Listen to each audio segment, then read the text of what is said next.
Tactics Ogre was originally developed for the Super Famicom by the same team that later created Final Fantasy Tactics, with both games focusing on grid-based, stat-driven combat between diminutive soldiers and storylines steeped in political intrigue. This relatively obscure cult classic once again takes to the field of battle with a PSP remake. Was it the right decision to rekindle and remaster this turn-based war?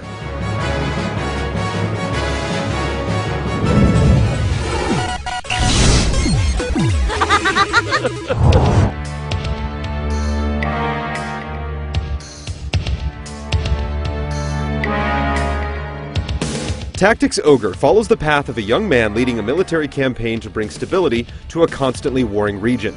This dramatic conflict is rendered in miniature, but great effort goes towards establishing a grand scale and scope with an elaborate backstory and character biographies providing rich context, and well-written dialogue coloring the experience with an old-world flavor.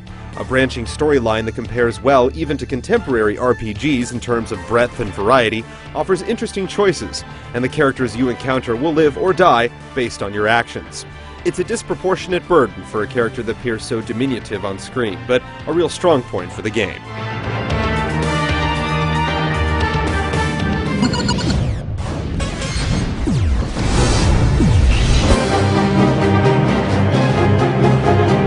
Tactics Ogre gives you a world map, a branching plot, and a huge amount of freedom in how you develop your army. Conflict rises at every turn, and winning fights provides experience to raise levels for your different classes, skill points to learn new abilities, along with cash and items to outfit your group. You start with a few basic soldier types to employ, and special items let characters change their roles. There's a lot of diversity and personality on the battlefield, with all manner of human and monster to fight against or add to your army.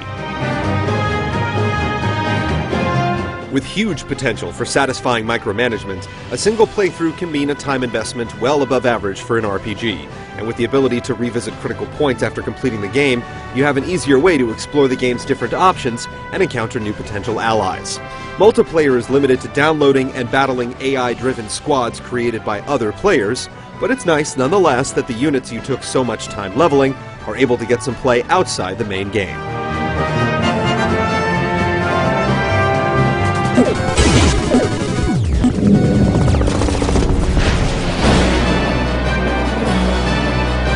Battles are fought turn by turn, and the mechanics of combat are appreciably dense.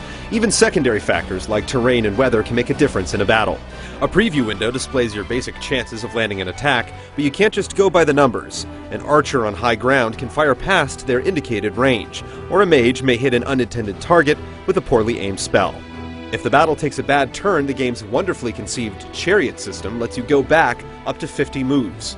Attempting the same action twice won't change anything, so you'll have to try something different to avert your previous fate. While this optional system gives you a clear advantage over the AI, it's invaluable when it comes to allowing new players to get a feel for the game. There's no cost or penalty for harnessing the power of the chariot, but if you decide to take your lumps, there's a 3-strike system for permanent character death. If you do lose someone for good, you can hire a decent replacement. Because it's the profession and not the character that actually levels up, you can sustain a few casualties without totally crippling your army. The downside is that it takes a bit of old-fashioned grinding to level up new combat roles later in the game. You'll need to field a solid team of soldiers to effectively complete missions. Each unit has different capabilities, and while there are some definite standouts, restrictions on usable skills and weapons demand careful attention to balance and squad composition. Developing each individual and deciding exactly who takes the field in any given battle is a big part of the strategy, which in turn engenders a real sense of attachment to your characters. When it comes to actual tactics, you can make every move yourself or set individual characters to different AI roles, which works fairly well. It's even possible to automate entire fights. Yet in certain circumstances, computer-controlled units who are crucial to the story show a maddening lack of self-preservation instincts, particularly in cases where their death means you lose them forever. Still, in spite of these infrequent frustrations, Tactics Ogre's complex skirmishes are well worth fighting.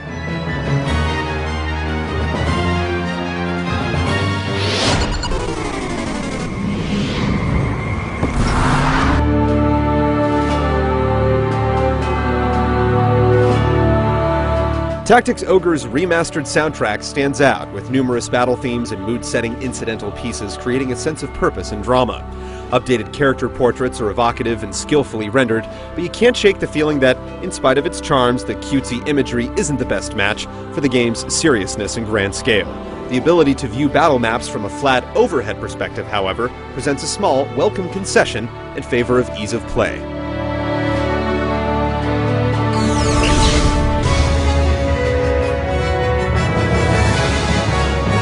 Tactics Ogre Let Us Cling Together meaningfully expands on the original game's deep interactive story and dynamic battle system, showing as much respect to prospective players as it does to its source material. Remake or not, this is the rare game that can sustain and reward months of play. If you're looking for a small army to call your own, there are few places better to look.